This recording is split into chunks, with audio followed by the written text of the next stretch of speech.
হই হই। সো আজকে আমরা ক্লাসে পড়বো হচ্ছে বিদ্রোহী কবিতাটা, যেটা দিয়ে শুরু করলাম হই হই। সেটা হচ্ছে বিদ্রোহী কবি কাজী নজরুল ইসলামের অনেকগুলা নিকনেমের একটা। সো ক্লাসের শুরুতেই তোমরা আমাকে লিখে জানাও, যেহেতু আজকের এই ক্লাসটা মূলত এইচএসসি 27-এর জন্য ডিজাইন করা হলেও আমি কিন্তু এইচএসসি 26 ব্যাচের স্টুডেন্টদেরকেও দাওয়াত দিয়েছিলাম। দেখি আমার দাওয়াতে কোন পক্ষের লোকজন বেশি। আমরা একটু ক্লাস ডিসকাশনে লিখে জানাই যে আমরা কে কোন ব্যাচের। তুমি যদি এইচএসসি 26-এর হও তাহলে তুমি লিখো এইচএসসি 26, আর তুমি যদি এইচএসসি 27-এর হও তাহলে তুমি কমেন্টে লিখো এইচএসসি 27। ওকে, দেখি আজকে কোন পক্ষ জেতে, কোন পক্ষের লোকজন বেশি হয় কমেন্টে দেখছি। যারা যারা সালাম দিচ্ছ, ওয়ালাইকুম আসসালাম সবাইকে। আশা করি তোমরা সবাই অনেক অনেক ভালো আছো। আচ্ছা, আজকে কাদের সাথে আমার দ্বিতীয়বারের মতো দেখা বলো তো? আজকে কাদের সাথে আমার সেকেন্ড টাইমের মতো দেখা? আজকে আরেকটা ক্লাস যেহেতু নিয়েছি, সো বলো যে কাদের সাথে আজকে দ্বিতীয়বারের মতো দেখা। ওকে, শশী 27 থেকে, হাবিবা 26 থেকে, সাইফ মাহমুদ খান 27 থেকে, তামান্না আক্তার 27 থেকে, তামান্না খাতুন 27 থেকে। ওকে, সুরাইয়া বলছে এসএসসি 27 থেকে। এসএসসি 27 আজকে ক্লাসে তোমার কাজ কি? Fahima Akter HSC 27, HSC 27। Okay, HSC 27-এরই বেশিরভাগ বন্ধু বান্ধব দেখতে পাচ্ছি। ভাইয়া চলে আসছি আপনাকে জ্বালাইতে। আচ্ছা ঠিক আছে তামান্না খাতুন, ভালো হলো ক্লাসের শুরুতেই তোমার ইন্টেনশন বলে দেওয়ার জন্য। একটা গল্প দিয়ে শুরু করি আজকের ক্লাসটা। সেটা হচ্ছে, আমি যখন ছোটবেলায় আইডিয়াল স্কুলে পড়তাম, আমার শৈশব কেটেছে আইডিয়াল স্কুল অ্যান্ড কলেজে, আমার কৈশোর কেটেছে ঢাকা কলেজে, আর আমার যৌবন কেটেছে জাহাঙ্গীরনগর বিশ্ববিদ্যালয়ে। সো আমার শৈশবের গল্প। আমাদের ক্লাস টিচার ছিলেন শাহাবুদ্দিন মোল্লা স্যার। তো খুবই রসিক মানুষ, এবং আমি তোমাদেরকে যত ডায়লগ দেই না, যে ফর এক্সাম্পল এক্সিলেন্ট করতে গিয়ে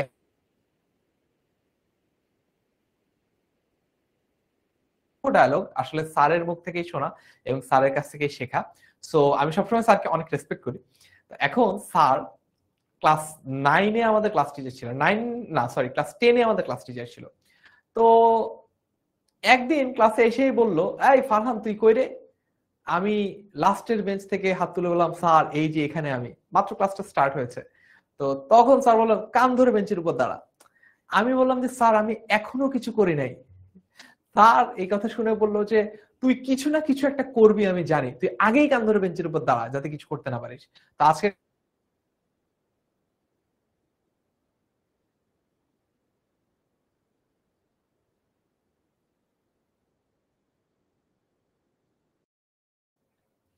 গ্যাস এখন আমাকে দেখা যাচ্ছে তো। আসলে তেমন কোনো কিছু মিস করো নাই তোমরা।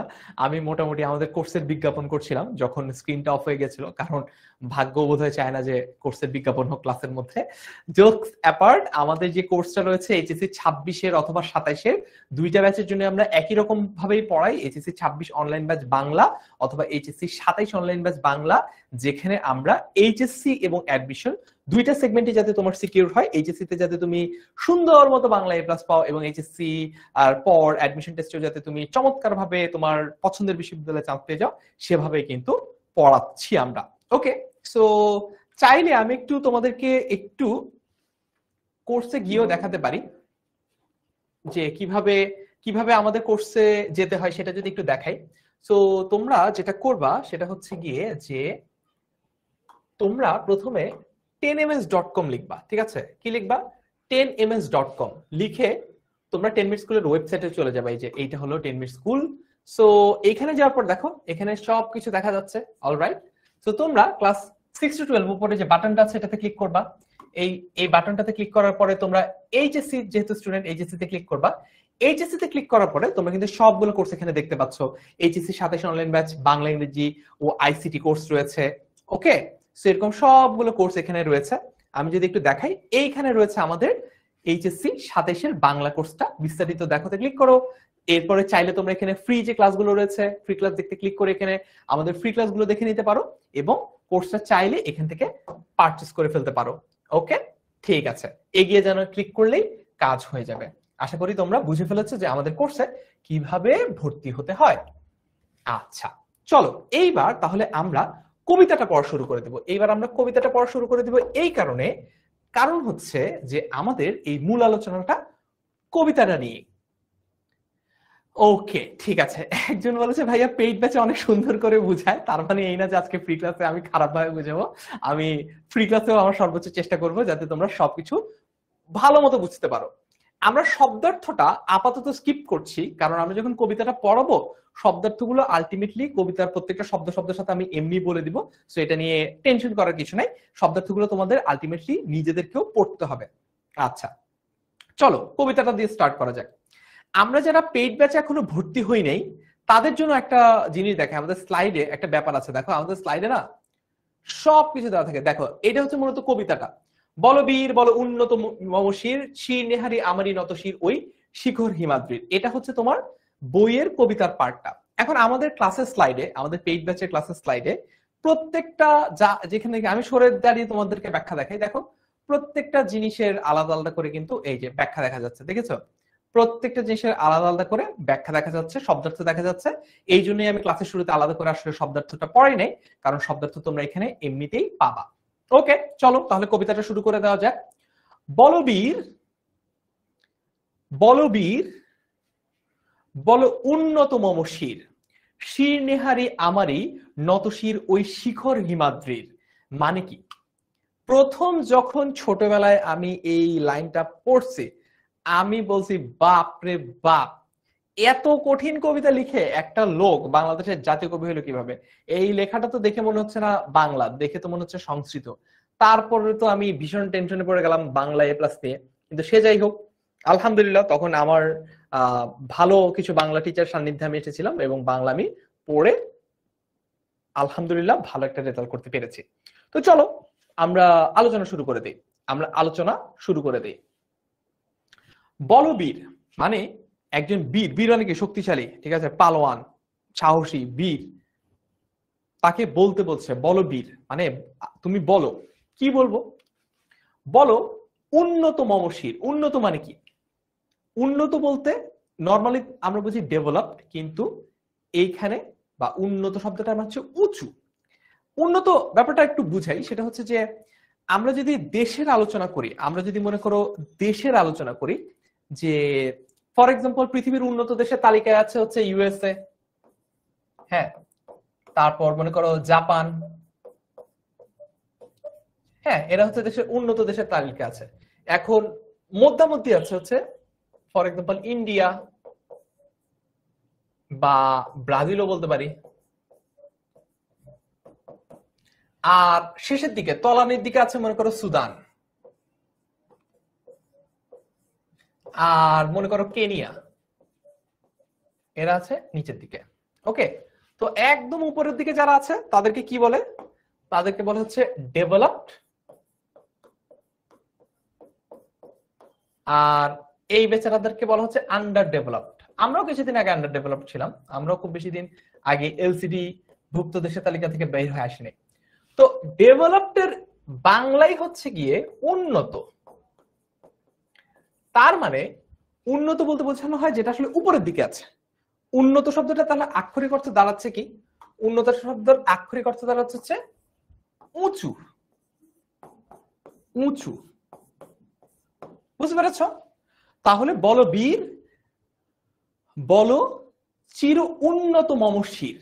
চির উন্নত মানে কি? চির মানে হচ্ছে সব সময়, চিরকাল ধরিয়া। চিরকাল মানে কি? চির মানে হচ্ছে সব সময়। আর মম মানে হচ্ছে আমার, শির মানে হচ্ছে মাথা। ওকে, উন্নত মানে কি? উন্নত মানে হচ্ছে উঁচু। ওকে, আমি পুরোটাই অর্থ বুঝাই দিব, অসুবিধা নেই। আচ্ছা, ইসমাম বলছে China is the most develop country. আচ্ছা, চায়না নাম না দেওয়া মনে হয় মন খারাপ করেছে, চায়না দিয়ে দিলাম, খুশি? ওকে, ডান, ঠিক আছে। এইবার দেখি কি বলা হয়েছে। বলো বীর, বলো উন্নত মমশির। তার মানে উন্নত শব্দটার অর্থ হচ্ছে উঁচু, মম শব্দটার মানে হচ্ছে আমার। এটা ওই লাক্স চ্যানেলের সুপারস্টার জাকিয়া বাড়ি মম না, এই মম মানে হচ্ছে আমার। হ্যাঁ, শির মানে কি? শির, শির মানে হচ্ছে মাথা। প্রথমবার যখন আমি নেহারি দেখেছিলাম আমি তো খুশি হয়ে গেছিলাম, আমি ভাবছি খাসির পায়া মনে হয়। প্রথমবার আমি নেহারি দেখে তো খুশি হয়ে গিয়েছিলাম, আমি ভেবেছিলাম মনে হয় এটা নিশ্চয়ই খাসির পায়া, কিন্তু না, নেহারি শব্দটার অর্থ হচ্ছে দেখে বা দেখিয়া। শির নেহারি মানে কি? আমার মাথা দেখে, মানে আমি একজন বীর, আমি হচ্ছে মাথা উঁচু করে রাখি। এই যে আমি মাথা উঁচু করে রাখি, আমার উঁচু করে রাখা মাথা দেখে নতশির ওই শিখর হিমাদ্রি, নতশির মানে কি, মানে আমি এত উদ্ধত, এত দুর্বিনীত, আমি সবসময় মাথা এরকম টান টান করে সোজা করে রাখি, এইটা দেখে হিমালয় আছে না, হিমালয়, সে হচ্ছে মাথা নিচু করে। দেখাই, এটা একটু চিত্র এঁকে দেখাই, সচিত্র বর্ণনা করে দেখাই তোমাদেরকে, কারণ ক্লাসের শুরুতে একজন অভিযোগ করেছে যে পেইড ক্লাসে নাকি বেশি ভালো পড়ানো হয়। আচ্ছা ঠিক আছে, তো চ্যালেঞ্জ হিসেবে নিতে হচ্ছে ব্যাপারটা। এইটা মনে করো গিয়ে হচ্ছে হিমালয়, ঠিক আছে, এইটা হচ্ছে গিয়ে হিমালয়। হিমালয়ের উপর মনে করো এখানে একটা বাংলাদেশের পতাকা, বাংলাদেশের পতাকা বসানো হয়েছে, হ্যাঁ, একজন পর্বতারোহী উপরে উঠে পড়েছে। এখন এখন আমি লেখককে আঁকি, লেখক হলো এটা, ঠিক আছে, লেখক হচ্ছে এটা। এই হলো কাজী নজরুল ইসলাম, এটা হচ্ছে হিমালয়। নতশির ওই শিখর হিমাদ্রি, শিখর মানে হচ্ছে একদম সবচেয়ে উঁচু যে চূড়াটা রয়েছে, এই যে এখানে যেখানে বাংলাদেশের পতাকা আছে না, এটা হচ্ছে শিখর। শিখর কি, ওই যে একটা লাইন শুনেছো তোমরা বিজ্ঞাপনে যে শেকড় থেকে শিখরে, তার মানে শিখর বলতে একদম সবচেয়ে উঁচু উঁচু অংশটাকে বোঝায়, যেটাকে ইংরেজিতে বলা হচ্ছে অ্যাপেক্স, ওই অংশটাকে বোঝানো হয়। তো বলা হচ্ছে যে আমি এত সাহসী, আমার মাথা সবসময় আমি একদম সোজা এরকম উঁচু করে রাখি, এই জন্য আমাকে দেখে ভয়ে শ্রদ্ধায় সমীহ করে হিমালয়ের যে সবচেয়ে উঁচু যে শিখরটা আছে, মনে করো মাউন্ট এভারেস্ট, সেও আমাকে দেখে ভয়ে মাথা নত করে, নতশির করে। বুঝছি, নতশির করে, বুঝতে পেরেছি। তার মানে আমার মাথা আমি এমন সোজা সোজা করছি, আমার মাথায় মনে করো জেল দিয়ে, ঠিক আছে, জেল দিয়ে মনে করো মাথা চুলটা উঁচু করেছি, এত এমন উঁচু করেছি আমি মাথা যে এই হিমালয় আমাকে দেখে ভয়ে মাথা নিচু করে রাখে। ওকে, বলবীর বল উন্নত মমশির, শির নেহারি মানে আমার মাথা দেখে, শির নেহারি আমারই, আমার মাথা দেখে, এটা আমারই মানে হচ্ছে আমার, নেহারি মানে হচ্ছে দেখে, শির মানে হচ্ছে মাথা, নত শির, নত মানে হচ্ছে নিচু করা, শির মানে মাথা, ওই শিখর হিমাদ্রির। ক্লিয়ার? এবার আমি সরে তোমাদেরকে সবগুলা ব্যাখ্যা দেখাই, দেখো আমি যা যা বললাম মিলেছে কিনা। ওকে, সো এটার মেইন যে সামারিটা সেটা হলো এইটা, আমার শির দেখে বা আমার মাথা দেখে হিমালয়ের শীর্ষ চূড়া পর্যন্ত মাথা নত করে আছে। এইটা দিয়ে কবি নিজের যে আত্মবিশ্বাস সেটা প্রকাশ করেছে, নিজের যে আত্মবিশ্বাস সেটা প্রকাশ করেছে। ক্লিয়ার? ক্লিয়ার হলে ক্লিয়ার লিখে ফেলো, ক্লিয়ার হলে ক্লিয়ার লিখে ফেলো। ক্লাস কেমন লাগছে সেটা লিখে জানাতে বলেছি।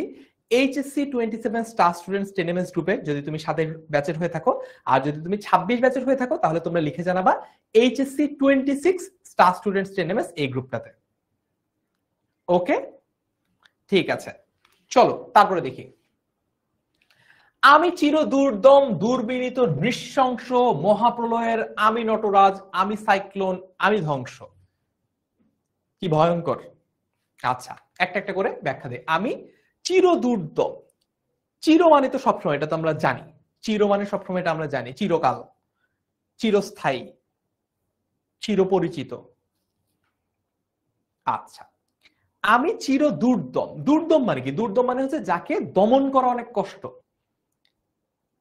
বঙ্গবন্ধু শেখ মুজিবুর রহমানের একটা কথা আমরা শুনেছিলাম না, যে আমরা যখন রক্ত দিতে শিখেছি, আমরা যখন মরতে শিখেছি, আমাদেরকে কেউ দাবিয়ে রাখতে পারবে না। এই যে দাবিয়ে রাখা, এইটার প্রমিত বাংলা হচ্ছে দমন করে রাখা, দমন পীড়নমূলক অভিযান, বুঝছো।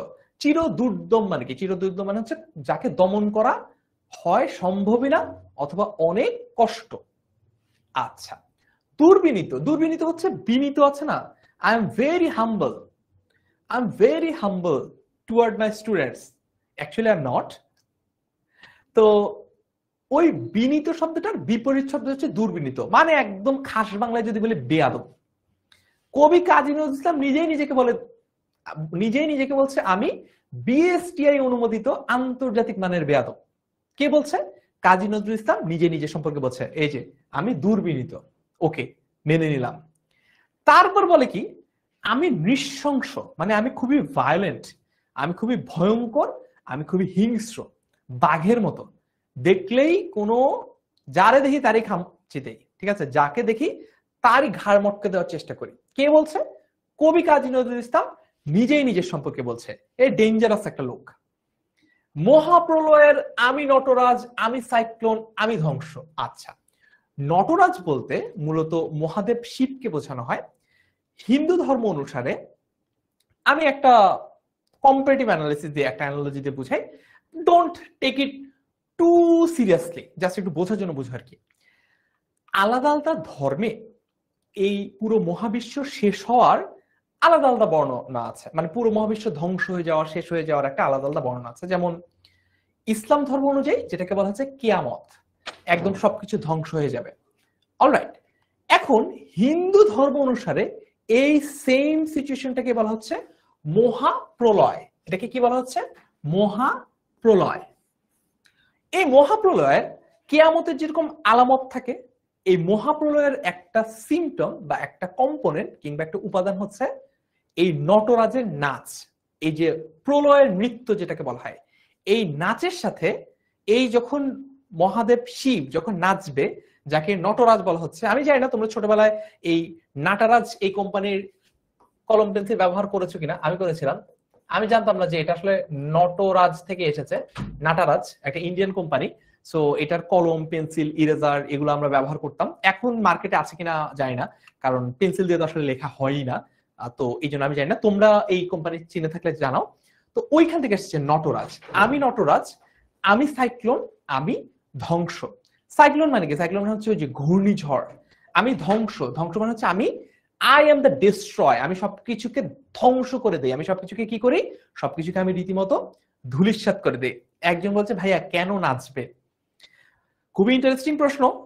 আমি অ্যাকচুয়ালি এটার উত্তর জানি না, তোমরা কেউ জানলে বলো। নাচ মানে এক একজনের এক্সপ্রেশন এক এক রকম হয়। যেমন তুমি একটা প্রশ্ন করলা, আমি এটার মনে করি উত্তর জানি না, আমি কি করলাম? আমি হাসলাম। এখন কোন টিচার তো তোমাকে আচ্ছা মতন কিলাতেও পারে, চাই এমন প্রশ্ন করলি কেন যেটার উত্তর আমি জানি না। তো তার মানে কি, একই সিচুয়েশন এক এক মানুষ এক এক রকম রেসপন্স করে বা এক এক রকম রিয়াকশন করে। সো নটরাজের রিয়াকশনটা হচ্ছে সে নাচবে। বুঝতে পেরেছ? মহাপ্রলয়ের মহানৃত্য। ওকে, বুঝলাম। এইবার চলো একটু দেখে নেই স্লাইডে যা যা কিছু আছে। সরে দাঁড়াই, দেখো দেখো তো মিললো কিনা যা বললাম তা। চিরদুর্দম, কখনো দমন করা যায় না এরকম। দুর্বিনীত মানে হচ্ছে বিনয়ী নয়, ওই যে বেয়াদব, শিষ্টাচার বর্জিত। নৃশংস মানে হচ্ছে নিষ্ঠুর। মহাপ্রলয় সৃষ্টির ধ্বংসকাল বোঝানো হচ্ছে। প্রলয়কালে সৃষ্টি দেবতা ব্রহ্মারও আয়ুর অবসান ঘটে, মানে সবকিছু শেষ হয়ে যায় তখন। নটরাজ বলতে মহাদেব শিবের আরেকটা নাম বোঝানো হয়েছে। এটা একটু অবজেক্টিভের জন্য মাথায় রাখো যে নটরাজ বলতে কাকে বোঝানো হয়েছে। নটরাজ বলতে কিন্তু শিবকেই বোঝানো হয়েছে। সৃষ্টির ধ্বংসকালে ধ্বংসের এই দেবতার ভয়ঙ্কর নৃত্যময় মূর্তি। এটা তোমরা চাইলে আমি তোমাদেরকে ক্লাসের পরে তোমাদের গ্রুপে নটরাজের একটা ছবি দিতে পারি। So there is a circle, এরকম একটা সার্কেল, সার্কেলের মধ্যে হচ্ছে এরকম করে নটরাজ নাচছে। তো দিবনের ছবিটা ইন্টারেস্টিং ছবি। হ্যাঁ, ওকে। তারপরে আমি সাইক্লোন, আমি ধ্বংস, ফুল যে পুরো যা বললো তার ব্যাখ্যা যদি দেখি, হিন্দু পুরাণ অনুসারে মহাদেব শিব গজাসুর ও কালাসুরকে নিধন করে তাণ্ডব নৃত্য করেছিল। মানে সেলিব্রেশন হয় না, সাকসেস সেলিব্রেশন, এরকম সেলিব্রেশন। তো পৃথিবীতে শান্তি প্রতিষ্ঠার লক্ষ্যে সব অপশক্তি ধ্বংস করতে কবিও শিবের মতো নিজেকে মহাপ্রলয়ের নটরাজ বলছেন। তার মানে সব অপশক্তিকে ধ্বংস করে দিয়ে সাকসেস সেলিব্রেশন করার জন্য এরকম নাচা হবে। ওকে, নৃত্যকলা। অধরা আক্তার একটা চমৎকার প্রশ্ন করেছে, ভাইয়া আপনি নজরুলের ফ্যান নাকি রবীন্দ্রনাথ ঠাকুরের ফ্যান? ভেরি ইন্টারেস্টিং প্রশ্ন। শুনো, আমি যখন ছোট ছিলাম আমি তখন কারোর ফ্যানই ছিলাম না, রবীন্দ্রনাথ ঠাকুরের ফ্যানও ছিলাম না, কাজী নজরুল ইসলামের ফ্যান ছিলাম না। কিন্তু আমি যখন বড় হলাম এবং আমি যখন বাংলা পড়ানোকে আমার ক্যারিয়ার হিসেবে বেছে নিলাম, তখন আমি আস্তে আস্তে কাজী নজরুল ইসলামের প্রতি অনুরক্ত হয়ে পড়লাম বা কাজী নজরুল ইসলামের ভক্ত হয়ে পড়লাম। কেন? কারণ কাজী নজরুল ইসলাম এমন কঠিন গল্প, এমন কঠিন কবিতা, এমন কঠিন প্রবন্ধ লিখছে যেটা বাংলা টিচারের সহায়তা ছাড়া স্টুডেন্টদের বোঝাটা খুবই দুষ্কর, খুবই কঠিন, অসম্ভব প্রায়।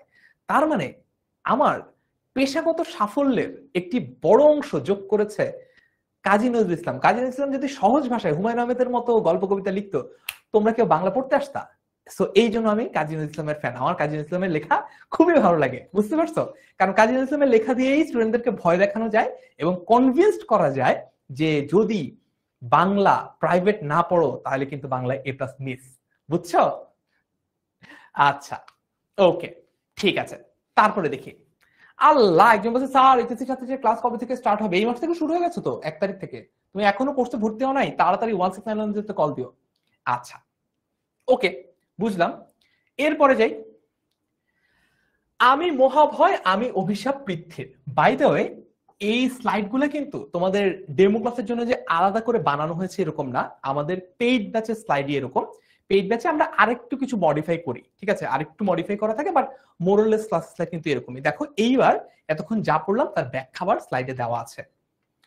আমি মহাভয় আমি অভিশাপ পৃথ্বীর, এটা যদি মনে করো একটা খ নাম্বার প্রশ্নে আসে, খ অনুধাবনমূলক প্রশ্ন আসে যে এটা দিয়ে কবি আসলে কি বুঝিয়েছে, যে নিজেকে নিজে অভিশাপ কেন বলছেন? পৃথ্বীর মানে হচ্ছে পৃথিবীর। ওকে, দেখো, কাজী নজরুল ইসলাম বিদ্রোহী বীর, তার বীর সত্তা সত্য ও ন্যায়ের শক্তিতে অটুট। অটুট মানে হচ্ছে যেটা, মানে কি, মানে হচ্ছে না, আর টুট মানে হচ্ছে ভেঙে যাওয়া। টুটেগা নেহি মানে কি, ভাঙবে না, এরকম। আম্বুজা সিমেন্ট, টুটেগা নেহি। তো এই যে অটুট, এই যে অটুট, অটুট মানে হচ্ছে ভাঙবে না, এরকম, মানে শক্তিশালী। অসীম সাহসী কবি, আত্মবিশ্বাসে বলিয়ান, খুবই confident, to some extent over confident Kazi Nazrul Islam. আত্মজাগরণ উন্মুখ কবি, নিজেই নিজের বিশ্বাস, সদম্ভ, সদম্ভ মানে হচ্ছে খুবই অহংকারের সহিত, মানে হচ্ছে শহীদ বা সাথে, আর দম্ভ মানে হচ্ছে অহংকার, মানে খুব অহংকার নিয়ে নিজেই নিজের বীরত্বের ঘোষণা দিচ্ছে, মানে নিজেই নিজের শ্রেষ্ঠত্ব ঘোষণা করে দিচ্ছে, মানে আলেকজান্ডারের মতো নিজেই বলছে যে I am the hero, I am the king, এরকম। ওকে, তিনি বলেছেন আমার শরীর বা মস্তক প্রত্যক্ষ করে হিমালয়ের শীর্ষ চূড়া পর্যন্ত মাথা নত করে আছে, তিনি বিদ্রোহী, তাকে দমন করা কঠিন। ঠিক আছে, তিনি বিদ্রোহী, তাকে দমন করা কঠিন। না, নোট করা লাগবে না, আজকের ক্লাস তো is fun, free class is for fun. Free ক্লাসে আসবা, তোমরা মজা করবা, আমরা তো গল্প করার জন্য ফ্রি ক্লাসে আসি, তাই না? নোট করে কি হবে? ওকে, ঠিক আছে। তারপরে দেখি, তিনি শত্রুর কাছে উন্মত্ত, উন্মত্ত মানে হচ্ছে পাগল, ইনসেন, ক্রেজি। শিষ্টাচার বর্জিত মানে ওই যে বেদ্যপ, নির্দয়, কোন দয়ামায়াহীন এবং নিষ্ঠুর, খুবই নৃশংস। তিনি সৃষ্টির ধ্বংসকাল মহাপ্রলয়, যে প্রলয় সৃষ্টির দেবতার আসনও টুটে যায়, সৃষ্টির যে মহাপ্রলয়ের সবকিছুই ধ্বংস হয়ে যায়। অন্যায় অকল্যাণ অবসান কল্পে, অবসান হচ্ছে শেষ করার জন্য, অবসান মানে কি, অবসান হচ্ছে শেষ। তার বিদ্রোহ সাইক্লোন সদৃশ, সাইক্লোনের মতো, তা পৌরাণিক কাহিনী নটরাজের তাণ্ডবের সাথে তুলনীয়। তিনি নিজে ভয়শূন্য, অথচ অন্যায়কারীর জন্য তিনি মহাভয়। তার মানে তিনি নিজে ভয় পান না, কিন্তু অন্যকে ভয় দেখানোতে তার পারদর্শিতা রয়েছে, অন্যকে ভয় দেখানোর জন্য তার পারদর্শিতা রয়েছে। পৃথিবীর সমস্ত শোষক নির্যাতকের জন্য তিনি অভিশাপ স্বরূপ, তার মানে কারো রেহাই নাই। ঠিক আছে, কারো রেহাই নাই। ক্লিয়ার এতটুকু? বুঝতে পেরেছি। ইশরাত জাহান আলী ইকরা বলেছে ফ্রি ক্লাসে ভাইয়া এত কষ্ট করে পড়াচ্ছে। আরে ফ্রি ক্লাস হবে তোমাদের জন্য, আমার জন্য কোনো ফ্রি ক্লাস নেই। I get paid for all the classes. বুঝছো? উন্মাদ বানেও পাগল, হ্যাঁ, উন্মাদ বানেও পাগল। ওকে, মাসুদ রানা, এই মাস্টার বুক গুলা তুমি কোর্স কিনলে কোর্সের সাথে পেয়ে যাবে। এতটুকু বুঝছি, ক্লিয়ার হলে একটু ক্লিয়ার লিখে ফেলো। আমরা এতটুকু যদি বুঝে থাকি আমরা কিন্তু ভালোই আগাইছি। হ্যাঁ, বাই দ্য ওয়ে, আমরা কিন্তু আজকে মনে হয় না বিদ্রোহী কবিতা পুরোটুকু শেষ করতে পারবো, কারণ আমাদের পেইড ব্যাচেও বিদ্রোহী কবিতা শেষ করতে 2টা ক্লাস লাগে, বিকজ বিদ্রোহী কবিতা কিন্তু বেশ বড়সড় একটা কবিতা, বড়সড় নাদুস নুদুস গাদুম গুদুম সাইজের একটা কবিতা বিদ্রোহী। সো একটা ক্লাসে এত বড় একটা কবিতা এবং এত কঠিন একটা কবিতা শেষ করা কঠিন। সো আজকে প্রবাবলি আমরা পুরো কবিতাটা শেষ করতে পারবো না, বাট তোমাদের বেসিকটা ক্লিয়ার হয়ে যাবে, মানে তোমরা মূল ভাবটা বুঝে ফেলবা। ওকে, ঠিক আছে। তারপরে দেখি, গ্যাস ক্লিয়ার হলে এরপরে যাই, আমরা আগাই। আমি দুর্বার, আমি ভেঙে করি সব চুরমার, আমি অনিয়ম উশৃঙ্খল, আমি দলে যাই যত বন্ধন, যত নিয়ম কানুন শৃঙ্খল, আমি মানি না কোনো আইন।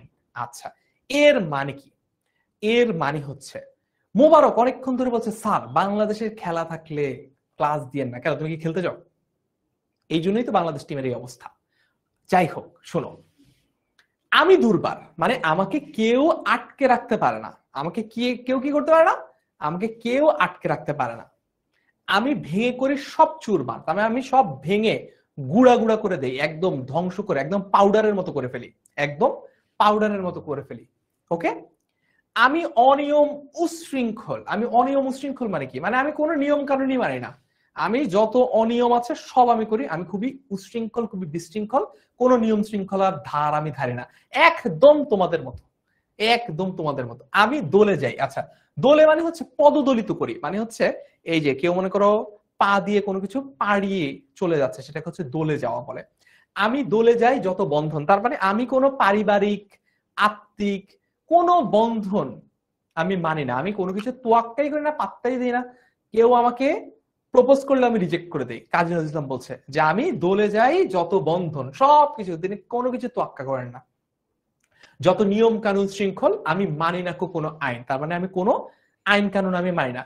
মেহেদি বলছে ভাই আমি নতুন, সো মেহেদির মতো যারা নতুন এসেছো, প্রথমবারের মতো হয়তো আমার ক্লাস করতে এসেছো, তারা একটু লিখে জানাও তো ক্লাস কেমন লাগছে, ক্লাস কি এনজয় করছো, নাকি মনে হচ্ছে যে ইয়াল্লাহ কিসের মধ্যে এসে পড়লাম। ওকে, ঠিক আছে। এইবার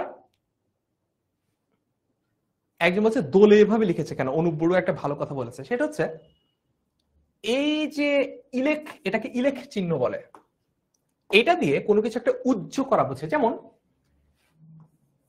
দুইটা, ঠিক আছে, দুইটা, এটা এভাবে লেখা যায়, ইলেক চিহ্ন দিয়ে দুটা এভাবে লেখা যায়। আবার মনে করো হইতে, ঠিক আছে, এটাকে চাইলে এইভাবে ইলেক চিহ্ন দিয়ে এভাবে লেখা যায়। ওকে, ভালো প্রশ্ন করছো। তো দেখে নাও, আমি দুর্বার, আমি ভেঙে করি সব চুরমার, আমি অনিয়ম উশৃঙ্খল, আমি দলে যাই যত বন্ধন, যত নিয়ম কানুন শৃঙ্খল, আমি মানি না কোনো আইন। ক্লিয়ার? বুঝছি। তারপরে দেখি, আমি ভরা তৈরি করি ভরা ডুবি, আমি টর্পেডো, আমি ভীম ভাসমান মাইন। কি ডেঞ্জারাস। আমি ভরা তৈরি করি ভরা ডুবি। আচ্ছা, আশিকুল ইসলাম বলছে আমি নতুন, আপনার ক্লাস ভালো লাগছে, thank you so much, absolutely my pleasure. আচ্ছা, ওকে, দেখি, আমি ভরা তৈরি করি ভরা ডুবি, আমি টর্পেডো, আমি ভীম ভাসমান মাইন, আমি ধৈর্যটি, আমি এলোকেশে ঝড় অকাল বৈশাখীর। ওকে, তো এটা একটু বুঝাই তাহলে। নিপু মনে বলে যে ভালোই লেগেছে, কিন্তু মাথার উপর দিয়ে যাচ্ছে, দুইটা একই সাথে কিভাবে হয়। ওকে, এটা একটু দেখি। আমি ভরা তৈরি করি ভরা ডুবি, এতটুকু অংশ যদি আগে একটু বুঝি, আমি ভরা তৈরি করি ভরা ডুবি, তার মানে হচ্ছে যে তুমি মনে করো, আমরা যদি সোনার তরী কবিতাটা পড়ি, আমরা দেখবো যে এটা মনে করো একটা নৌকা, ঠিক আছে, এটা মনে করো একটা নৌকা, এটার মধ্যে মনে করো আছে টাকার পাহাড়। হ্যাঁ, এটার মধ্যে আছে টাকার পাহাড়। এই টাকার পাহাড়ওয়ালা নৌকা মনে করো ঢাকা থেকে দিল্লির দিকে রওনা দিয়েছে। হ্যাঁ, ঢাকা থেকে দিল্লির দিকে এই নৌকাটা রওনা দিয়েছে, মধ্যে দিয়ে কাজী নজরুল ইসলাম দেখে ফেললো যে এই নৌকা নিয়ে কেড়ে ঢাকা থেকে দিল্লির দিকে যায়। তো সে করলো কি, এই ভরা তরিটা করে দিল ভরা ডুবি। ভরা ডুবি মানে হচ্ছে একদম ডুবাই দিল। এই ভরা তরিটা কি করলো কাজী নজরুল ইসলাম, একদম ডুবাই দিল। তার মানে ভরা ডুবি মানে কি, একদম সর্বনাশ হয়ে যাওয়া। এই কারণেই কাজী নজরুল ইসলাম বলেছে আমি ভরা তরি করি ভরা ডুবি। আমি ভরা তরি কি করি, আমি ভরা তরি করি ভরা ডুবি। আমি ভীম ভাসমান মাইন। আচ্ছা, আমি টর্পেডো, আমি ভীম ভাসমান মাইন। টর্পেডো কি জানো? আচ্ছা, টর্পেডো কি আবার দেখাই। আজকে খালি অঙ্কন প্রতিযোগিতা হচ্ছে। মনে করো এটা একটা জাহাজ, একই রকম দেখতে হবে।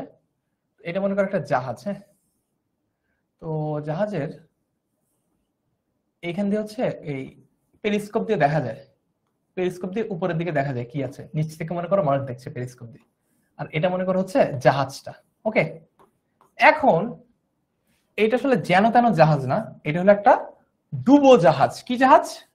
ডুবো জাহাজ, যেটাকে ইংরেজিতে বলা হয় সাবমেরিন। এই ডুবো জাহাজ থেকে যখন কোনো মিসাইল মারা হয়, ডুবো জাহাজের যে মিসাইল, এটা হলো মনে করো ডুবো জাহাজের মিসাইল, ঠিক আছে, এটা মনে করো ডুবো জাহাজের মিসাইল। ওকে, পয়েন্টটি স্কেয়ারি, এটা মনে করো ডুবো জাহাজের মিসাইল। এইটা মারা হয় এইদিকে যা কিছু আছে ধ্বংস করার জন্য, এবং এটা পুরোটাই কিন্তু পানির নিচে। এই যে এটা কিন্তু পুরোটাই পানির নিচে, ডুবোজাহাজ সাবমেরিন পানির নিচে আছে। সো টর্পেডো হলো এইটা, এই মিসাইলটাকে হচ্ছে টর্পেডো বলে, এই মিসাইলটাকে বলা হচ্ছে টর্পেডো। তার মানে আকাশ দিয়ে যখন কোনো প্লেন যায়, ওই প্লেন থেকে যে ক্ষেপণাস্ত্র মারা হয় সেটাকে বলা হয় মিসাইল, আর কোনো সাবমেরিন বা ডুবোজাহাজ যখন যায় তখন সেটাতে যে মিসাইলটা থাকে, যে ক্ষেপণাস্ত্রটা থাকে, এটাকে বলা হচ্ছে টর্পেডো। বুঝেছি? সাবমেরিন, টর্পেডো সবকিছু বুঝেছি। আচ্ছা, ভেরি গুড। আমি ভীম ভাসমান মাইন। ভীম হচ্ছে, তোমরা এই যে মাস্টার বুক পড়লে পারবা, ভীম হচ্ছে পঞ্চ পাণ্ডবের দ্বিতীয় পাণ্ডব। মাস্টার বুকের কত নম্বর পৃষ্ঠে এটা আছে? মাস্টার বুকে 200 নম্বর পৃষ্ঠা আছে ভীম। ভীম হচ্ছে ভীষণ ভয়ানক পঞ্চ পাণ্ডবের দ্বিতীয় পাণ্ডব। তো সে কি নিয়ে যুদ্ধ করতো জানো? একটা গদা, গদা নিয়ে, একদম পিঠে একটা ভারী গদা থাকতো, ওইটা দিয়ে এইভাবে এইভাবে মানুষ মারতো। মানুষ না, অসুরকে মারতো, মানে খারাপ যারা, খারাপ শক্তিকে পিটতো এটা দিয়ে। তো আমরা ছোটবেলার কার্টুনটা দেখেছি যে ভীম ভীম ভীম ছোটা ভীম ছোটা ভীম। তো এটা আবার ওই যে যেই ভীম দিয়ে আমরা থালা বাসন মাজি, ওই ভীম বার এটা না, এটা হলো পঞ্চ পাণ্ডবের ভীম। বুঝতে পেরেছো? পঞ্চ পাণ্ডবের ভীম। তো তার যুদ্ধাস্ত্র ছিল হচ্ছে গদা, সে গদা দিয়ে অসুরদের পিটাতো এবং শক্তিশালী ছিল। ইয়াস ইয়াস অরূপ, হ্যাঁ রাইট রাইট, অরূপ বড়ুয়া ঠিক বলেছো। ছোটা ভীম, হ্যাঁ হ্যাঁ ছোটা ভীম, ওই যে কি যেন খেতো, লাড্ডু খেতো খালি, ওই ছোটা ভীম। তো বলছে আমি ভীম ভাসমান মাইন। ভাসমান মাইন কোনটা? ভাসমান মাইন হচ্ছে আগে সমুদ্র, দেখো ঘটনা হলো যে বাংলাদেশ আর ভারতের যে সীমানা, সীমানার মধ্যে কি করা আছে? কাঁটাতার দেওয়া আছে, কাঁটাতার দেওয়া আছে, এবং পৃথিবীর অনেক দেশের সীমানার মধ্যে এরকম বর্ডার বানানো আছে। ডোনাল্ড ট্রাম্পও বারবার খালি মেক্সিকোকে চাপ দেয় যে আমেরিকা আর মেক্সিকোর মধ্যে বর্ডার বানাতে হবে। তো চাপ দেয় আর বলে হচ্ছে এই টাকা নাকি দেওয়াল বানানোর টাকা আবার মেক্সিকোর কাছে সে চায়। তো সে যাই হোক, তার মানে কথা হলো যে এরকম স্থল বাউন্ডারির ক্ষেত্রে, বাউন্ডারি দেওয়া তো সহজ, একটা দেওয়াল বানানো বা হচ্ছে একটা কাঁটাতার দেওয়া, এইভাবে আলাদা করা যায়। কিন্তু সমুদ্রের মধ্যে যে বাউন্ডারি, সেটা কিভাবে আলাদা করবে? তখন আগে যেটা করা হতো, সেটা হচ্ছে, মনে করো ফর এক্সাম্পল বাংলাদেশের মানচিত্রটা কি, মনে করো এইটা হলো বাংলাদেশের মানচিত্র,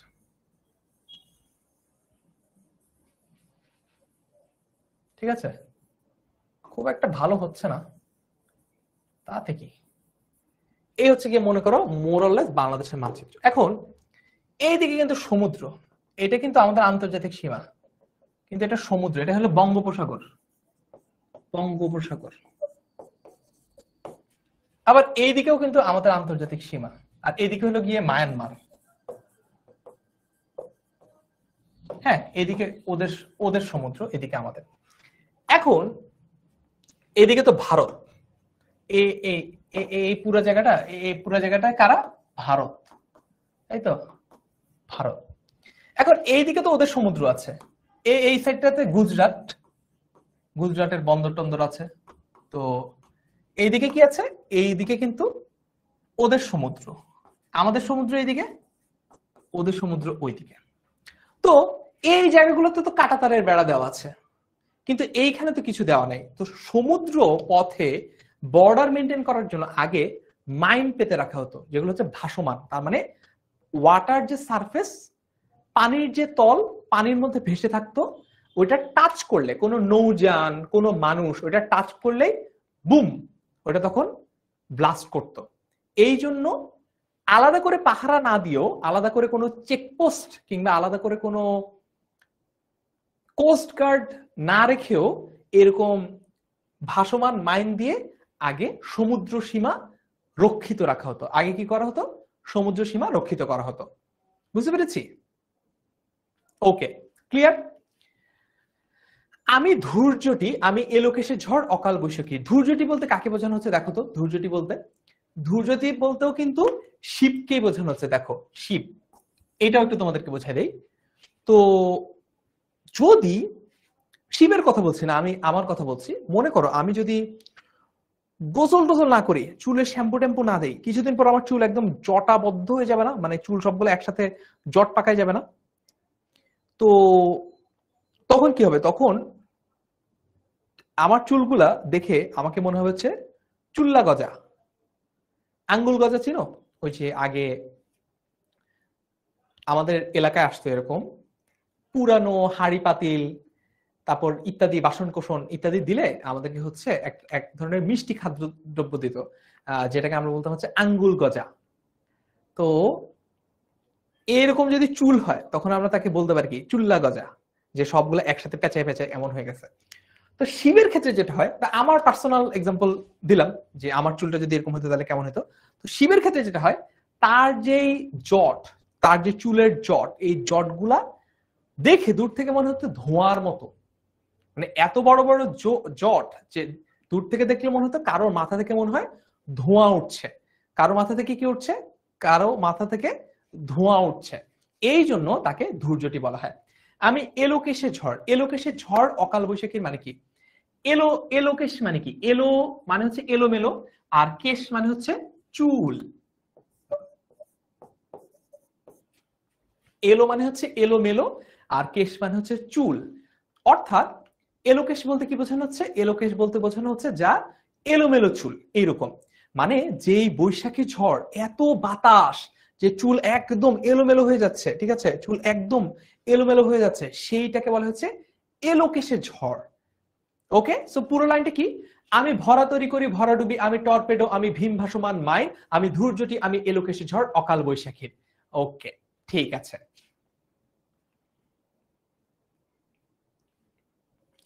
আমি বিদ্রোহী, নিজে সম্পর্কে নিজে বলছে, আমি বিদ্রোহী সুত বিশ্ববিধাত্রী, তার মানে আমি বিশ্ববিধাতার সুত, সুত শব্দটা মানে হচ্ছে পুত্র, সুত। আমরা এই কথাটা শুনেছি যে রাজপুত, রাজপুত, পুত মানে কি? না, এটা ডিপ জলের ডায়লগ না, পুত মানে হচ্ছে সুত, সুত, সুত মানে হচ্ছে পুত্র। সুত বিশ্ববিধাত্রীর মানে আমি বিশ্ববিধাতার পুত্র, আমি বিশ্ববিধাতার পুত্র। ওকে, ঠিক আছে। তারপরে দেখি, সো এইখানে তোমরা পুরো ব্যাখ্যাটা পাবা, ক্লাসের পরে ক্লাসের স্লাইড তোমার সাথে শেয়ার করবো, সো এখান থেকে পুরো ব্যাখ্যাটা তোমরা দেখে নিতে পারবা যে কি বলা হয়েছে, আসলে কি মিন করা হয়েছে। হ্যাঁ, আর পুরোটুকু তো আমি তোমাদেরকে বললামই। কোন বন্ধন কবিকে বাঁধতে পারে না, তিনি যেন ডুবোজাহাজ থেকে নিক্ষেপণযোগ্য অস্ত্র টর্পেডো, ওই যে সাবমেরিনের মিসাইল, সহজেই শত্রুর ভরতরি ভরাডুবি করতে পারেন। তিনি জটাধারী শিব ধূর্যটির মতো ধূম্ররূপী, মানে ধূম্র মানে হচ্ছে ধোঁয়া, ধোঁয়ার মতো তিনি। তার এলানো কেশ অকাল বৈশাখী ঝড়ের মতো, তিনি বিশ্ববিধাতার বিদ্রোহী পুত্র, তিনি বিশ্ববিধাতার বিদ্রোহী পুত্র। আচ্ছা, আলিফ বলছে সুশান্ত সিং রাজপুত, হ্যাঁ ভালো নাম বলেছো, ভালো অ্যাক্টর ছিলেন। বলবীর চির উন্নত মমশির, আমি সৃষ্টি, আমি ধ্বংস, আমি লোকালয়, আমি শ্মশান। তার মানে এখানে এসে কিছু কন্ট্রাডিক্টরি, বিপরীত, এই কবিতার এই অংশে এসে কাজী নজরুল ইসলামের মনে হলো যে আমি একটু বিপরীত শব্দ শিখাই মানুষজনকে। বিপরীত শব্দ, কেমন বিপরীত শব্দ শেখানো শুরু করলো? আমি সৃষ্টি, আমি ধ্বংস, দেখেছ?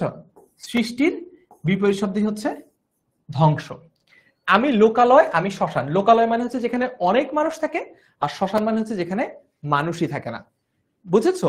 ঢাকা ইউনিভার্সিটির অ্যাডমিশন টেস্টের জন্য ইম্পর্টেন্ট, শিখে নাও, পরীক্ষায় আসতে পারে, পরীক্ষায় আসতে পারে। আচ্ছা, মুহসিনা আমিন বলছে যারা তোমরা প্রথম ভাইয়া ক্লাস করছো তারা এই একটা ক্লাস করেই ভাইয়ার ফ্যান হয়ে যাবা। Thank you so much, it's absolutely my pleasure. Yes, class রেকর্ডও থাকবে। ইসান বলছে এত বড় ব্যাখ্যা, ব্যাখ্যা কিন্তু আমি সব মুখে বলেই দিয়েছি, তারপরেও আমার বলা ব্যাখ্যা তো তুমি আর নোট করতে পারো না, এত দ্রুত আমি কথা বলেছি। তো এই জন্য কেউ নোট করতে না পারলেও, আমাদের পেইড ব্যাচের কোনো স্টুডেন্ট নোট করতে না পারলেও তার যাতে আলাদা করে কোনো কষ্ট করতে না হয়, বা রেকর্ডেড ক্লাসটা আবার দেখে সময় নষ্ট করে যাতে নোট করতে না হয়, এই জন্য সব ব্যাখ্যা আমার ক্লাসের স্লাইডে দেওয়া আছে। বাট এটা কিন্তু মোরাললেস আমি মুখে বলছি, সো এমন না যে আমি যেই কথাটা বলছি আর স্লাইডে লেখা ব্যাখ্যা দুটো কিন্তু আলাদা না, একই কথা। এখানে পুরো ব্যাখ্যাটা আবার দেওয়া আছে। আমি অবসান, অবসান মানে হচ্ছে আমি শেষ। নিশা বসান মানে হচ্ছে নিশির অবসান, রাত্রের অবসান। মানে দুর্দিনকে আমরা কিন্তু অনেক সময় রাতের সাথে কল্পনা করি, রাতের সাথে তুলনা করি, মানে আমি খারাপ যত কিছু আছে, রাত এই কালো রাত কেটে যাবে। যেমন আমরা কিন্তু 1971 সালের যে 25 মার্চ এটাকে আমরা বলি হচ্ছে কালো রাত। কালো রাত বলতে কি বোঝানো হয়? রাত বলতে বোঝানো হচ্ছে খারাপ কিছু, এবং রাতের পরেই আমরা বলি হচ্ছে দিন আসে। তো আমি নিশি অবসান, মানে আমি রাত্রির অবসান ঘটাই, আমি রাত্রির অবসান ঘটাই। আমি ইন্দ্রাণী সুত, হাতে চাঁদ ভালে সূর্য, মম এক হাতে বাঁকা বাঁশের বাঁশুরি আর হাতে রণতুর্য। প্রশ্ন হচ্ছে যে এই ঘটনাটা আবার কি? ঘটনাটা কি বুঝতে পেরেছি? ইন্দ্রাণী মানে কি? ইন্দ্রাণী মানে হচ্ছে ইন্দ্রের স্ত্রী। ওকে, ইন্দ্রাণী মানে হচ্ছে ইন্দ্রের স্ত্রী।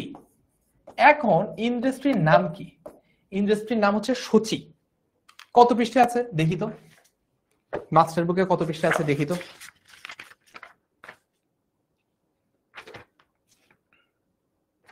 মাস্টার বুকের 201 নম্বর পৃষ্ঠা আছে।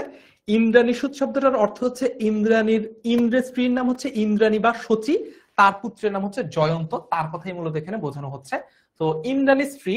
এখন সুত মানে কি? সুত মানে হচ্ছে পুত্র, সুত মানে হচ্ছে পুত্র। তাহলে এই ইন্দ্রের বউ তাকে বলা হচ্ছে ইন্দ্রাণী, যার নাম হচ্ছে শচী। এটাও লিখে দিই, সচিন টেন্ডুলকার না আবার, ঠিক আছে? শচী, তার পুত্র, পুত্রের নাম কি সেটাও লিখে দিই, পুত্রের নাম হচ্ছে জয়ন্ত। জয়ন্ত। হাতে চাঁদ ভালে সূর্য, হাতে চাঁদ ভালে সূর্য।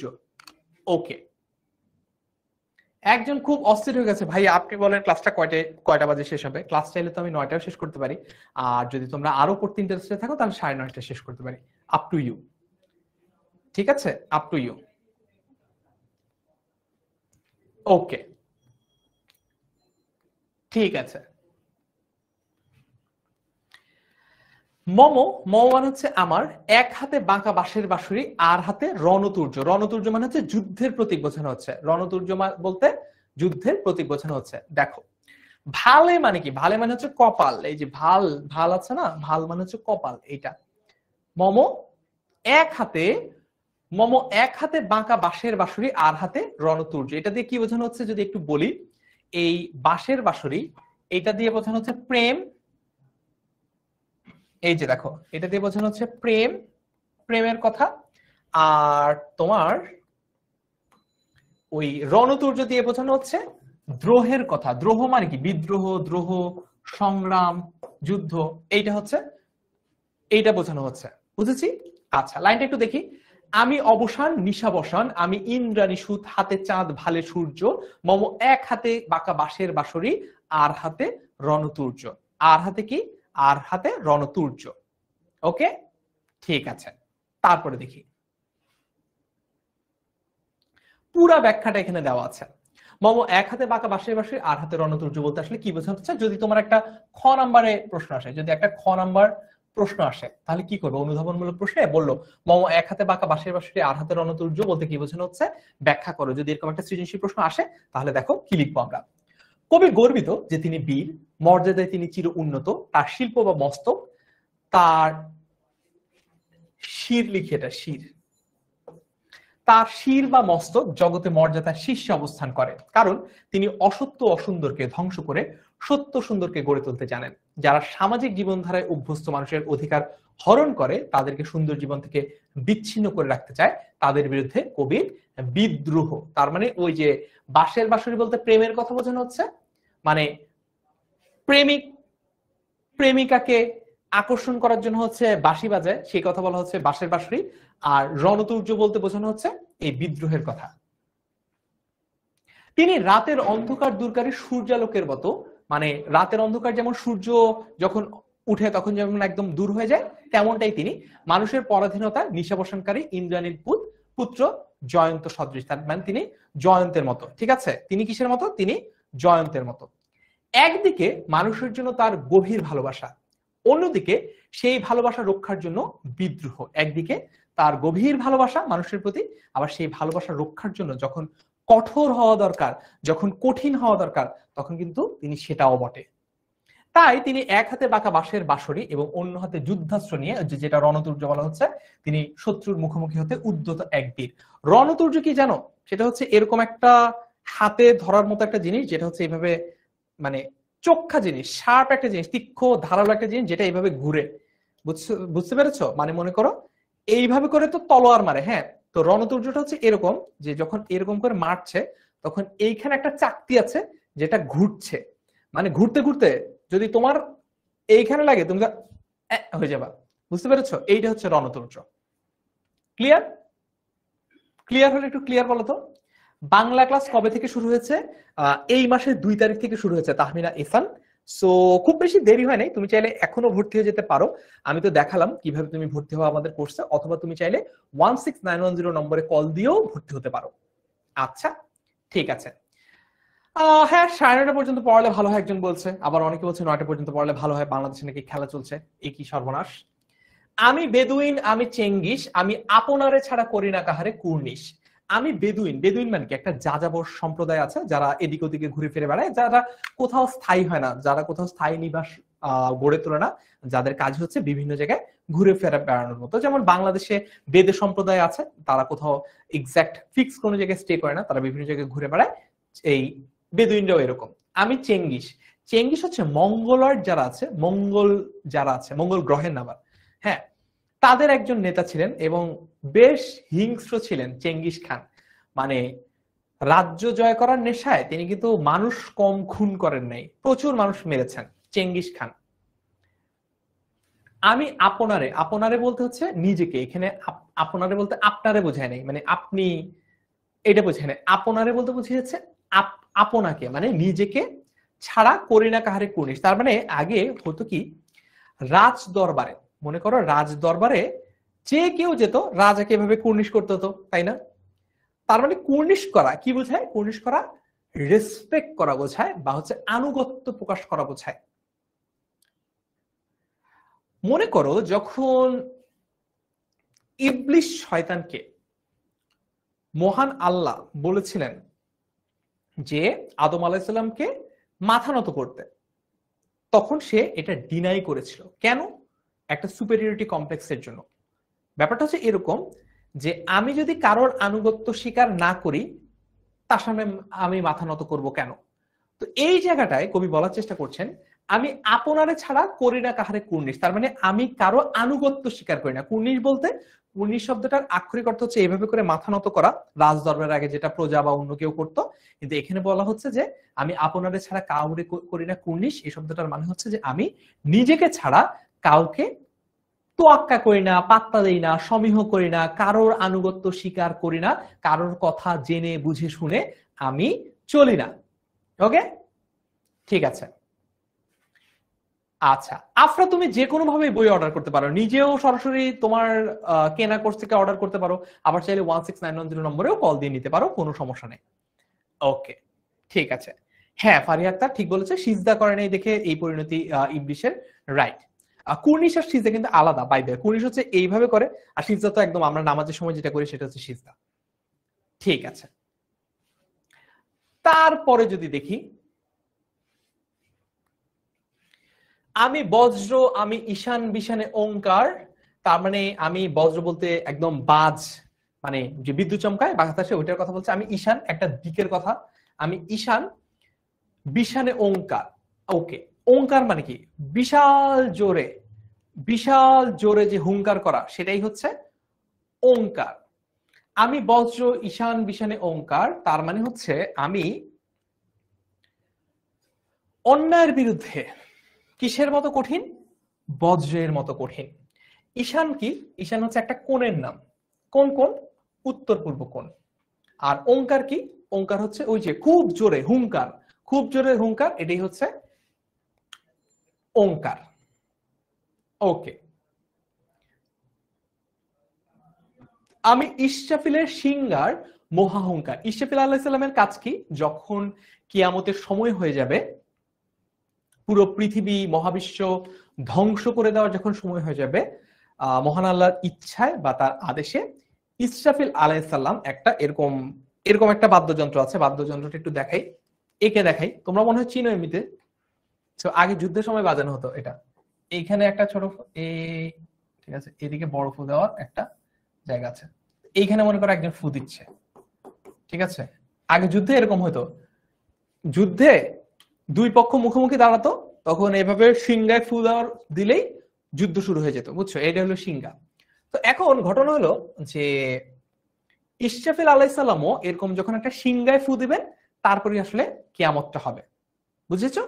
ওকে, তো তার কথা বলা হয়েছে এখানে, পুরো ব্যাখ্যা লেখা আছে পবিত্র কোরআন অনুযায়ী। আল্লাহর হুকুমে ইসরাফিল আলাইহিস সালাম সিংহে ফু দিলে পৃথিবী ধ্বংস হয়ে যাবে।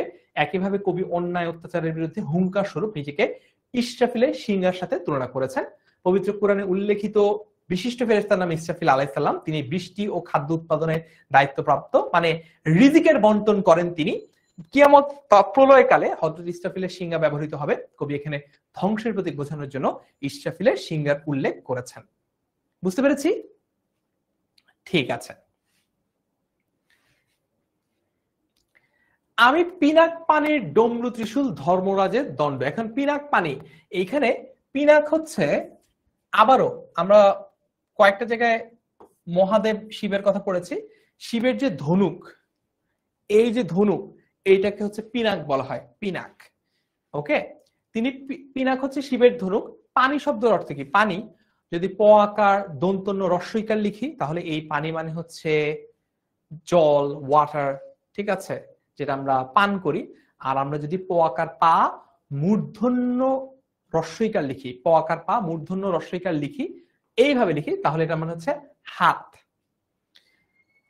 মনে করো যারা ঘটকালি করতে যায় তখন বলা হচ্ছে কন্যার পানি প্রত্যাশী, মানে কন্যার হাত প্রত্যাশী। বিয়েতে দেখো না যে মেয়ের বাবা তার মেয়ের হাত ছেলের হাতে দেয়, এটাই বলা হচ্ছে, তখন ওই যে ছেলেটাকে বলা হচ্ছে পানি প্রত্যাশী, তার মানে হচ্ছে হাত প্রত্যাশী। বুঝতে পারছো? এটা বলতে দায়িত্ব বোঝানো হয় মূলত। পিনাক পানি দ্বারা সেই হাতকে বোঝানো হচ্ছে যে হাতে ধনুক আছে, অর্থাৎ শিব। মহাদেব শিব পিনাক নামক ধনুক ধারণ করে বলে তাকে পিনাক পানি বলা হয়। মানে পিনাক শব্দটার অর্থ হচ্ছে ওই বিশেষ ধনুকটা, আর পানি মানে হচ্ছে হাত। তার মানে যার হাতে পিনাক আছে সেই হচ্ছে পিনাক পানি। কার হাতে পিনাক আছে? মহাদেব শিবের হাতে পিনাক আছে, অর্থাৎ এখানে শিবকেই রেফার করা হচ্ছে। ডমরু ত্রিশূল, ত্রিশূল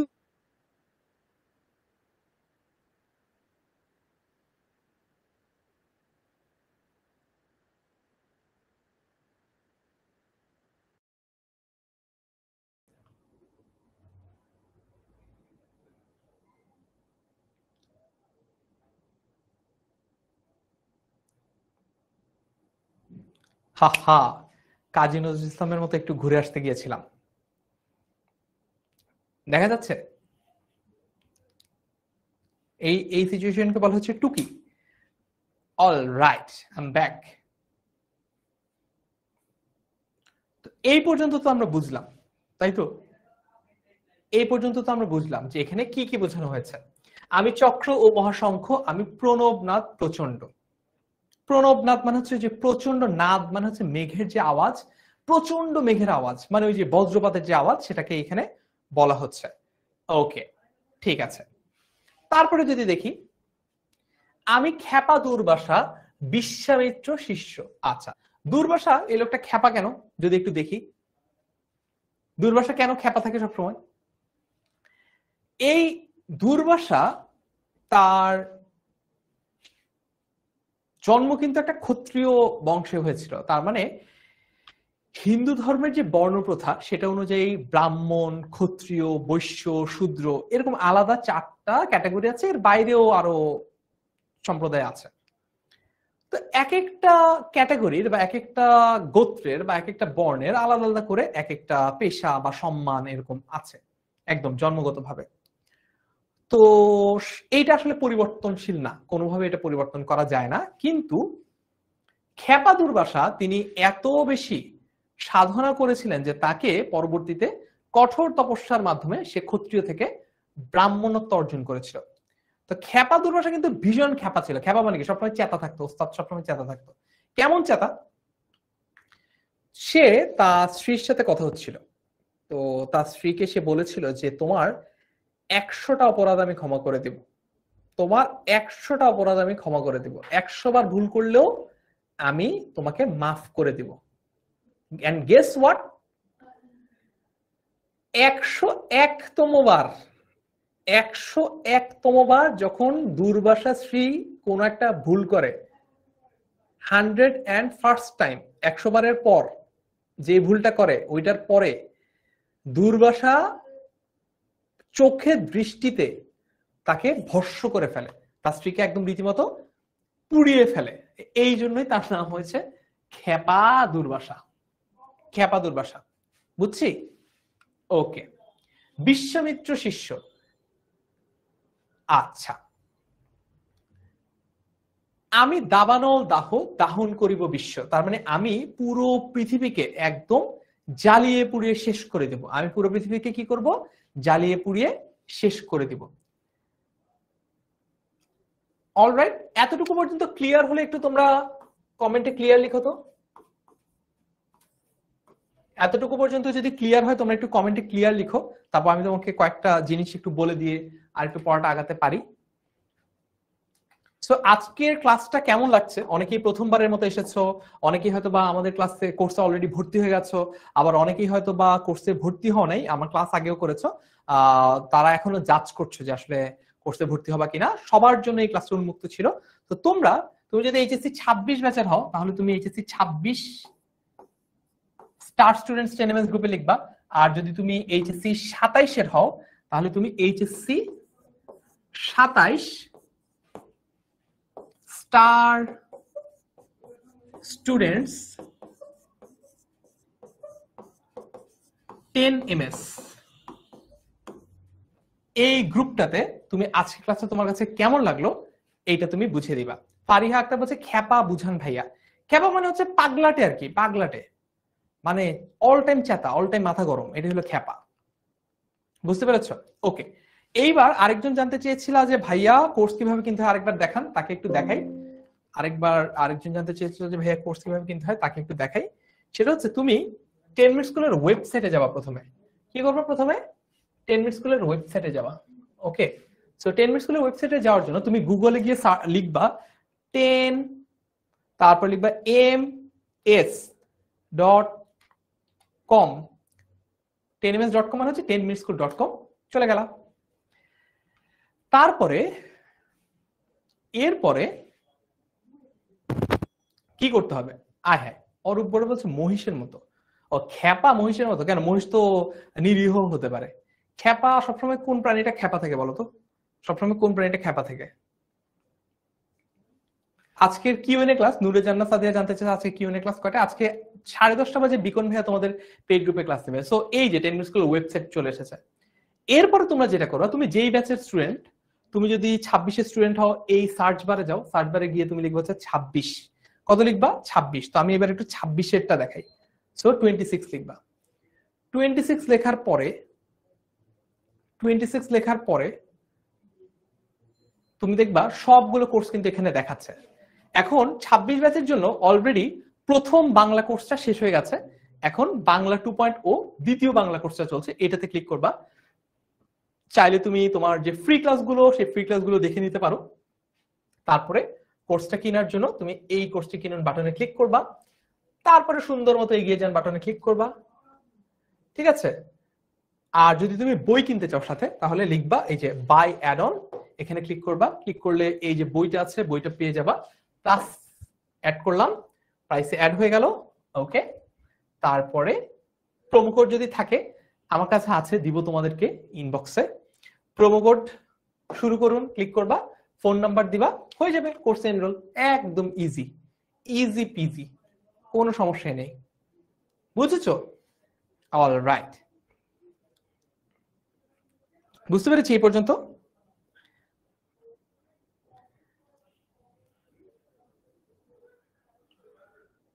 বুঝছি এই পর্যন্ত?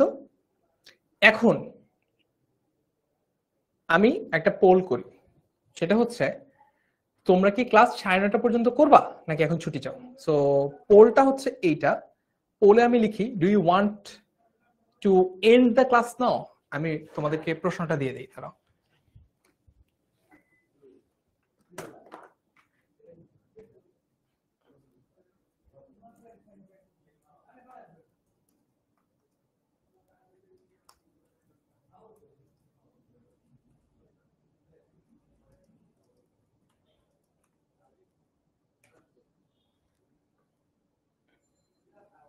ইয়েস, এইবার তোমরা বলে ফেলো। তোমাদেরকে পোল দিয়ে দিয়েছি।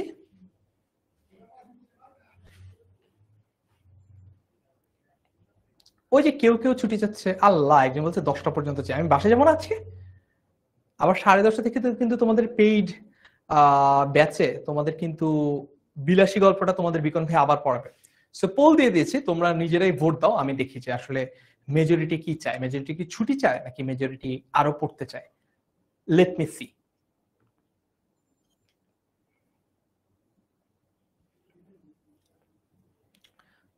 পোল পেয়েছো? Do you want to end the class now? আচ্ছা, মোটামুটি সমান সমানই দেখতে পাচ্ছি।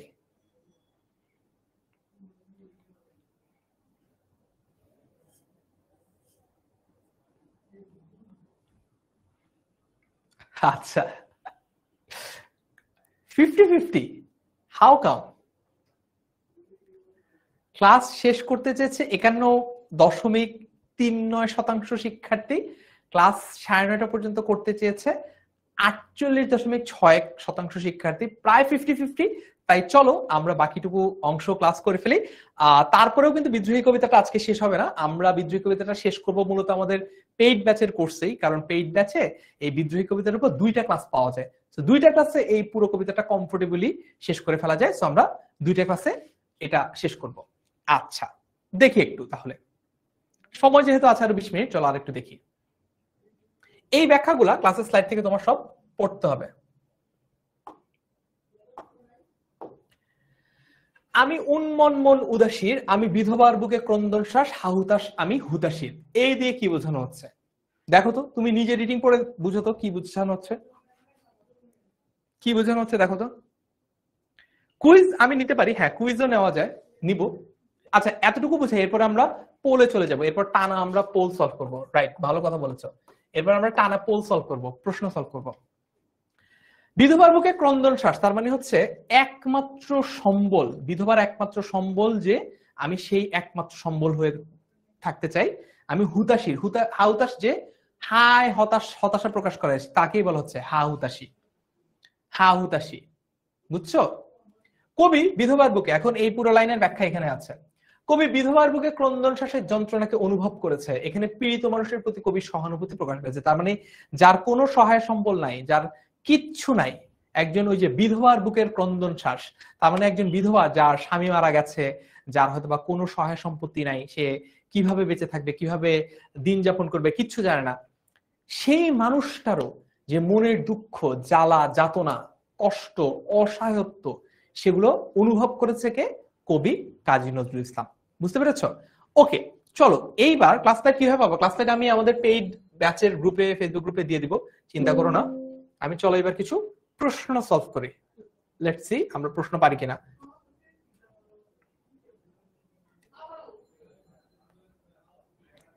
প্রশ্ন সলভ করি। 1 নম্বর, বিদ্রোহী কবিতা কবি বিশ্বকে নিক্ষত্রিয় করতে চান কেন? দেখি এটা পারি কিনা। নিক্ষত্রিয় মানে হচ্ছে যুদ্ধবিহীন করতে চান কেন, যুদ্ধবিহীন করতে চান কেন, দেখি একটু। ওকে, প্রশ্ন নাম্বার 1,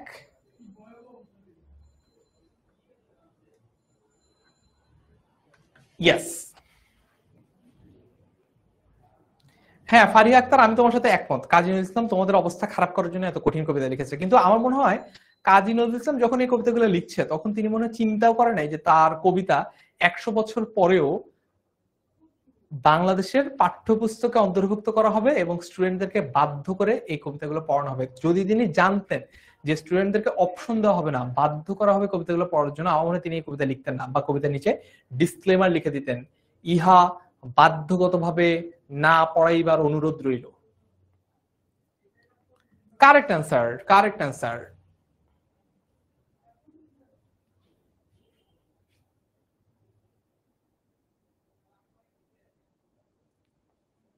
আচ্ছা, কারেক্ট অ্যান্সার থুক্কু একটু ভুল হয়েছে, কারেক্ট অ্যান্সার হচ্ছে সি। আমি ভুলে অপশন ডি দাগাই ফেলছি পোলে। কারেক্ট অ্যান্সার সি হবে, সি যারা উত্তর দিয়েছে তাদের উত্তর সঠিক হয়েছে। পরেরটা দেখি। তিথি অত্যন্ত রাগী প্রকৃতির মেয়ে, প্রধান্বিত হলে হিতাহিত জ্ঞান থাকে না, তিথির সাথে বিদ্রোহী কবিতার কার মিল আছে? এইটা তোমাদের পারার কথা, এটা জাস্ট লাস্টের দিকে পড়িয়েছি, এইটা পারা উচিত,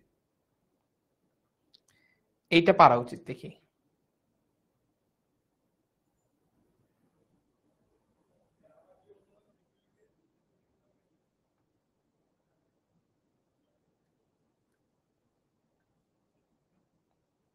এইটা যার হাতে ধনুক থাকে সেই হবে, এটা যার হাতে ধনুক থাকে সেই হবে। এটা কার হাতে ধনুক থাকে বলতো?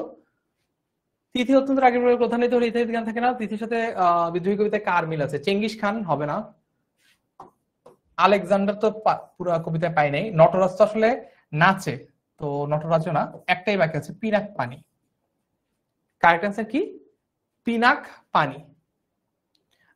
ঈশাজাহান আলী ইকরা, আমি আসলে ভুলে, তোমরা মাঝে মাঝে ভুলে মিসপ্রেস করো না, আমি ভুলে সি দাগাতে গিয়ে পোলের কারেক্ট অ্যান্সার ভুলে ডি দাগিয়ে দিয়েছিলাম, এই জন্য ভুল হয়েছে, sorry, I am extremely sorry. থুক্কু ভুল হয়েছে, পেরেছি এটা, ওকে, ভেরি গুড। বিদ্রোহী কবিতার রচনার শতবর্ষ পূর্ণ হয়েছে কবে? কত সালে এটা প্রকাশিত হয়েছিল? আমার মনে হয় 1922 সালে। সো দেখি তোমাদের কি মনে হয়।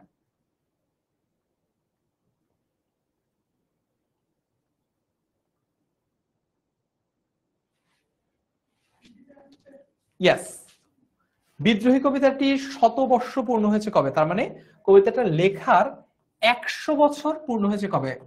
তার মানে মূলত আসলে প্রশ্ন করা হচ্ছে যে কবিতাটা লেখা হয়েছে কবে বা প্রকাশিত হয়েছে কবে, সেটা হচ্ছে 1922 সালে। 1922 সালে, তাহলে অপশনে দেখি তো 2020-22, বুঝেছো? এইরকম প্রশ্ন কিন্তু আসে, বুঝতে পেরেছো? কারেক্ট অ্যান্সার কি হবে? মোটামুটি 40% স্টুডেন্ট সঠিক উত্তর দিয়েছে, ওকে, ভেরি গুড।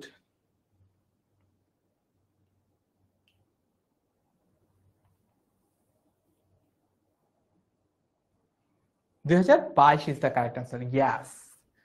পরের প্রশ্নটা কি? আমি দোলে যাই, এই যে ইলেক্ট চিহ্ন হবে একটা, আমি দোলে যাই যত বন্ধন যত নিয়ম কানুন শৃঙ্খল, এই পংক্তির মাধ্যমে কি বোঝানো হয়েছে? কি বোঝানো হয়েছে? এটা কত নম্বর প্রশ্ন? 4 নম্বর প্রশ্ন। দেখি এটাতে আমি বলবো ফার্স্ট সেকেন্ড থার্ড কারা হয়েছে।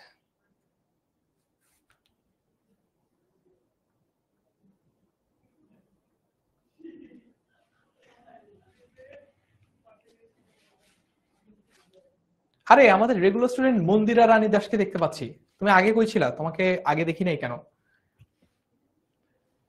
কবির কোনো পরোয়া নেই, কবি নির্ভর, কবি নির্দ্বান্দিক, কবি মুক্ত। কবি মুক্ত এটা হবে না, এটাও হবে না, এটাও হবে না, this should be the correct answer. কবির কোনো পরোয়া নেই, কবির কি নেই? কবির কোনো পরোয়া নেই।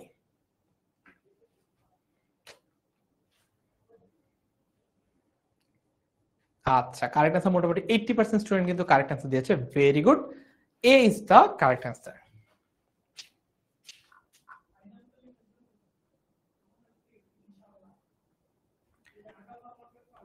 সো ফার্স্ট হয়েছে নূরে জান্নাত সাদিয়া, সেকেন্ড হচ্ছে ফারিহা আক্তার এবং থার্ড হয়েছে সুবর্ণা সিনহা। কংগ্রেচুলেশনস তোমাদের তিনজনকে। পরের প্রশ্ন যদি দেখি, কার ক্রন্দন রোল আকাশে বাতাসে ধ্বনিবে না বলে বিদ্রোহী কবিতার কবির কামনা অবমানিতের উৎপীড়িতের অত্যাচারিতের নাকি হতদরিদ্রের?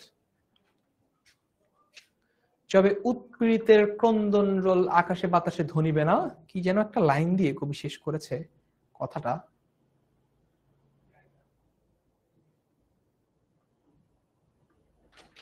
ওকে। কার ক্রন্দন রোল আকাশে বাতাসে ধ্বনিবে না বলে বিদ্রোহী কবিতার কবির কামনা অবমানিতের উৎপীড়িতের অত্যাচারিতের নাকি হতদরিদ্রের? নাকি হতদরিদ্রের। জারিন তাসিম বলছে আমি পেইড ব্যাচের। পেইড ব্যাচে কিন্তু এই ক্লাস, মানে এই বিদ্রোহী টপিকটা 2টা ক্লাসে পড়াবো, সো আরো সময় নিয়ে পড়াবো ইনশাল্লাহ। আজকের ক্লাসে যদি কারোর কোথাও কোনো কিছু বুঝতে ঘাটতি থেকে যায়, সেই ঘাটতিকে পেইড ব্যাচের ক্লাসের মাধ্যমে বাড়তিতে রূপান্তরিত করব ইনশাল্লাহ। ইয়াস, যবে উৎপীড়িতের ক্রন্দন রোল আকাশে বাতাসে ধ্বনিবে না, সো কারেক্ট আনসার হচ্ছে বি। ইয়াস, কারেক্ট আনসার হচ্ছে বি, উৎপীড়িতের ক্রন্দন রোল। নূরে জান্নাত সাদিয়া আগেই ঘোষণা, স্বাধীনতার ঘোষণা দিয়ে দিয়েছে, ও বলেছে অনেকে ফার্স্ট হয়েছে, দেখিনি, আমি চেক করে নিই কততম হয়েছে। ফার্স্ট হয়েছে শাজদিন সাবা, সেকেন্ড হচ্ছে ফারিহা আক্তার এবং থার্ড হচ্ছে মন্দিরা রানী দাস। ওকে, ভেরি গুড। রূপন্তী বলছে হাই হাই, ফার্স্ট থেকে ক্লাস করতে পারি না, কোনো সমস্যা নেই, পরে রেকর্ড দেখে নিও। এইটা বলো, মমো এক হাতে বাঁকা বাঁশের বাঁশুরি আর হাতে রণতুর্য, এই লাইনটা দিয়ে কি বোঝানো হয়েছে? 6 নম্বর প্রশ্ন। লেটস সি এইটা আমরা পারি কিনা। এটা কিন্তু পড়ার সময় আকারে ইঙ্গিতে হিন্ট কিন্তু দিয়েই দিয়েছিলাম তোমাদের। মমো এক হাতে বাঁকা বাঁশের বাঁশুরি আর হাতে রণতুর্য। ইয়েস, এই উত্তর দাও। তাসলিম ফাইজা বলছে ভাই আমি পেইড ব্যাচের, তো তোমরাও যারা পেইড ব্যাচের স্টুডেন্ট তারাও কমেন্টে লিখে জানাও যে পেইড ব্যাচে বেশি ভালো ক্লাস নেই নাকি ফ্রি ব্যাচে বেশি ভালো ক্লাস নেই। প্রশ্ন হচ্ছে মমো এক হাতে বাঁকা বাঁশের বাঁশুরি আর হাতে রণতুর্য, এই চরণটাতে কি বোঝানো হয়েছে? ভালোবাসা ও ঘৃণা, ভালো ও মন্দ, নতুন ও পুরাতন, নাকি প্রেম ও দ্রোহ, নাকি প্রেম ও দ্রোহ। ইহসান বলছে আমি তো ভর্তি হই নাই, ক্লাসে কি রেকর্ড থাকবে কিনা? ক্লাস রেকর্ড থাকবে, কিন্তু ক্লাসের স্লাইডটা পাওয়ার জন্য একটু ডেন স্কুলের যে প্রাইভেট ব্যাচে মানে যে পেইড ফেসবুক গ্রুপ সেখানে আসতে হবে। সো কারেক্ট অ্যান্সার প্রেম ও দ্রোহ। প্রেম ও দ্রোহ মানে ভালোবাসা ও যুদ্ধ দুইটাই বোঝানো হয়েছে, প্রেম ও দ্রোহ। ওকে, ঠিক আছে, প্রেম ও দ্রোহ। ইয়াস,